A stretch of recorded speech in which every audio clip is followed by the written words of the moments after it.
فأعوذ بالله من شرور أنفسنا من سيئات أعمالنا من يهده الله فلا مضل له ومن يضلل فلا هادي له ونشهد أن لا إله إلا الله وحده لا شريك له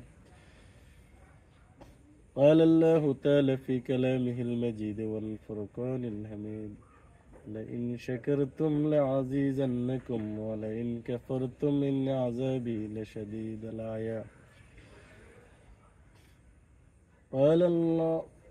قال رسول الله صلى الله عليه وسلم عن أبي هريرة رضي الله عنه قال النبي صلى الله عليه وسلم أي الإسلام خيرا يا رسول الله تطعم الطعام وتكره السلام على من عرفت ومن لم تعرف متفق عليه হাজারান মজলিস আজকের এই মহতী অনুষ্ঠানে মহাগ্রন্থ আল কোরআনের একটি আয়াত এবং মুত্তাফাকুন আলাই হাদিস থেকে একটি হাদিস তেলাওয়াত করেছি।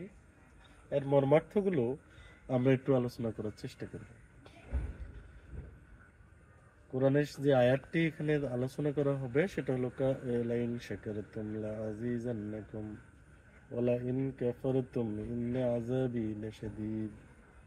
যদি তোমরা নেয়ামতের শুকরিয়া আদায় করো তাহলে তোমাদের জন্য লাইন শাকারতুম লাযীযান্নাকুম তোমাদের জন্য জান্নাত অবধারিত, ওয়ালা ইন কাফারতুম ইন্না আযাবি লাশাদীদ। যদি তোমরা কুফরি করো, অজ্ঞতা অবাধ্য হও, তাহলে তোমাদের জন্য আযাব এবং গজব সুকঠিন। কঠিন আযাবের মধ্যে থাকতে হবে। শুকরিয়াটা আল্লাহর শুকরিয়া হতে পারে, শুকরুল্লাহ। এই শুকরিয়াটা কোনো মানুষের প্রতি হতে পারে, সৃষ্ট জগতের যে কোনো বিষয়বস্তুর প্রতি হতে পারে। কারণ সৃষ্টি জগতের যত সৃষ্টি আছে সেটার থেকে কেউ যদি আপনার উপকার করে, আপনার জন্য যদি সে বিশেষ কোনো সহযোগিতার হাত বাড়িয়ে দেয়, তাহলে তার কৃতজ্ঞতা প্রকাশ করতে হবে। আমাদের সমাজ ব্যবস্থা, রাষ্ট্র ব্যবস্থা, আজকে আমরা মানুষ হয়ে মানুষের কৃতজ্ঞতা প্রকাশ করার পরিবর্তে উপকারীর অপকার করিতেই ব্যস্ত। সুতরাং আমাদের সামাজিক ন্যায়দণ্ড, সামাজিক মান বিচার এবং ন্যায় প্রতিষ্ঠা, ইনসাফ প্রতিষ্ঠার জন্য আমাদের অবশ্যই কৃতজ্ঞ হতে হবে এবং আমরা ওই উপকারীর অপকার না করলে আমাদের জন্য এক ধরনের শান্তি বিরাজমান থাকবে। সেই শান্তিটা ইহকালীন শান্তি হতে পারে, পরকালীন শান্তি হতে পারে। আর যে হাদিস গ্রন্থ থেকে আলোচনা হলো সেটা হলো আবু হুরায়রা থেকে বর্ণিত। এক লোক এসে প্রশ্ন করলেন, ইয়া রাসূলুল্লাহ আইউল ইসলামে খায়রান, ইসলামের মধ্যে সবচেয়ে উত্তম কাজ কোনটি? আপনি আমাকে বলুন, আমি সেই কাজটি সবচেয়ে করব। তিনি বললেন, তো আমা, তোমরা মানুষকে, ক্ষুধার্তকে খাদ্য খাও।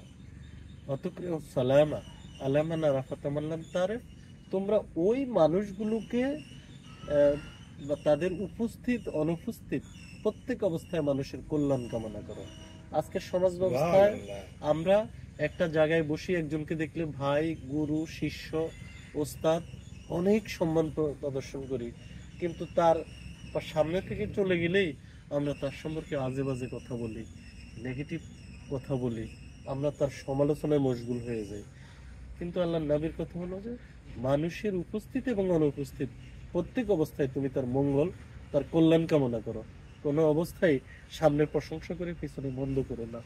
আমরা যদি এই মানুষের কৃতজ্ঞতা প্রকাশ, স্রষ্টার কৃতজ্ঞতা প্রকাশ, সৃষ্টি জগতের প্রতি কৃতজ্ঞতা প্রকাশ, আর মানুষের উপস্থিত অনুপস্থিত প্রত্যেক অবস্থায় মঙ্গল কামনা করি, ক্ষুধার্তকে খাদ্য খাওয়াই, তাহলে এর মধ্য দিয়ে আমাদের সমস্ত মানবীয় জীবনটা একটি শান্তির প্রবাহমান বয়ে যাবে।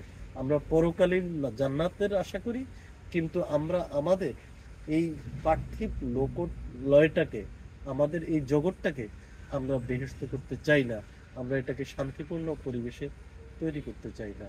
তাই আজকের যে আয়াত এবং যে হাদিস এখানে আলোচনা হলো, মহান আল্লাহ আমাদেরকে সবাইকে এটার উপরে আমল করার বা এই জিনিসটি পালন করার আমাদের তৌফিক দান করুক। আমিন। আখির দাওয়ানা আলহামদুলিল্লাহি রাব্বিল আলামিন। আসসালামু আলাইকুম ওয়া রাহমাতুল্লাহি ওয়া বারাকাতুহু।